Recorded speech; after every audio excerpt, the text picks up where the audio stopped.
Right then, in this short tutorial, I'm going to show you how to start your pre-proposal discussion. Now, the reason why you want to have this is so that you can start discussing with the community all of the things that you are going to be doing within your proposal.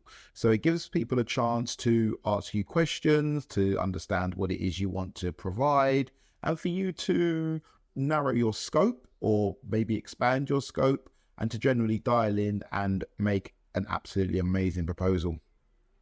So the first thing we want to do, also remember, pre-proposal really should last anywhere between a week and 4 weeks, maybe longer, depending on what you're proposing.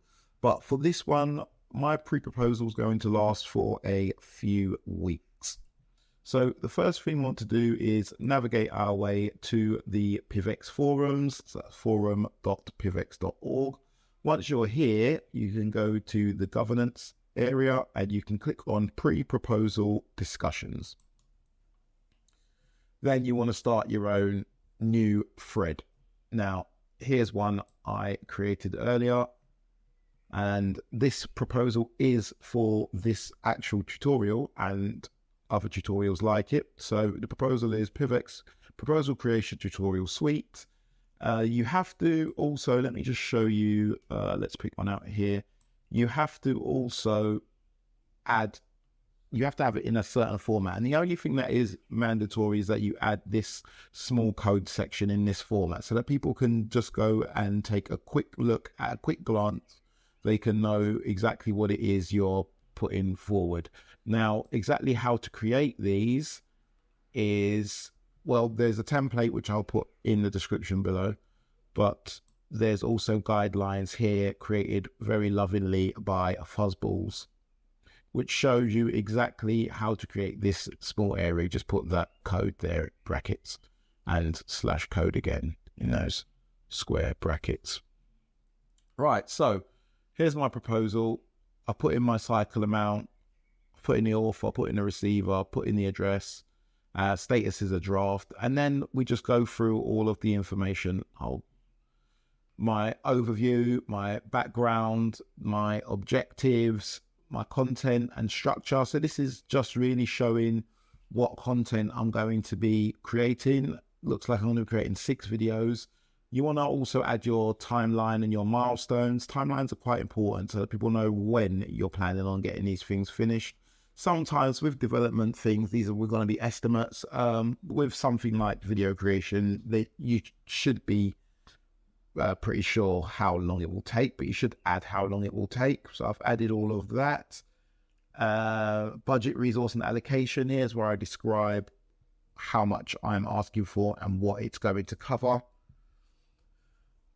Community engagement and distribution strategy. Now at this part, you may not have this, you may not need this. It depends on what your proposal is, but generally in these sorts of sections, you want to start adding more information. You want to go into real depth, as much depth as you possibly can.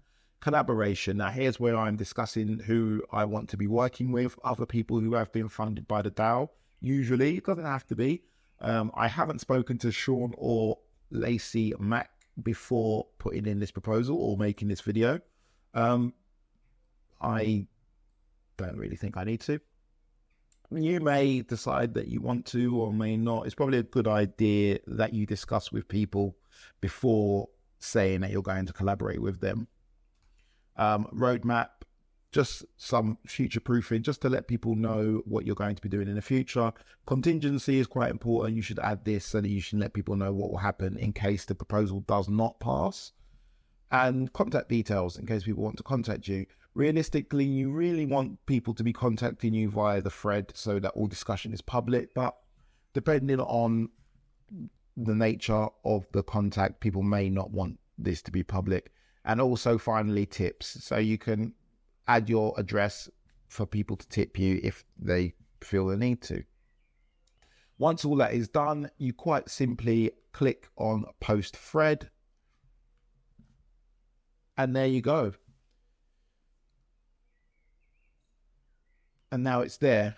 Now, what you want to do is you want to come back and you want to monitor this maybe every day or a few times a day or a few times a week, just as often as possible.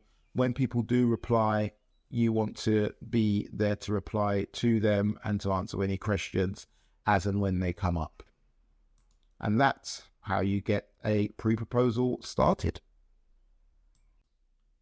Do you know, there's something that I forgot to add. Once you've set up your pre-proposal and you've got the conversation started in the forums, you need to promote it. So a good idea to promote your pre-proposal discussion is to tweet about it if you've got a decent Twitter following, or to go into the PIVX Discord or the PIVX Labs Discord or any other flavor of PIVX Discord that may exist in the future, and to add your pre-proposal link there, and generally just ask people to engage with it, ask them to add their thoughts as to whether or not what you're proposing will be useful or not, and how they can improve it. Try not to be defensive, and also try to be patient, as others may be defensive, and especially if you're not already a part of the community, you are, or you will often be treated with a lot of suspicion. Sometimes people may be insulting. You just have to be quite patient during this stage in particular.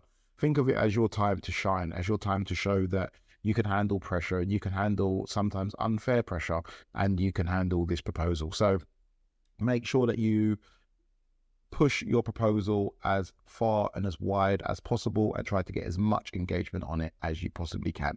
I would say the main places you should go for this engagement is Discord or Telegram or both, and Twitter, Facebook, Reddit. Anywhere you can get more eyeballs on your pre-proposal, you should go and do that.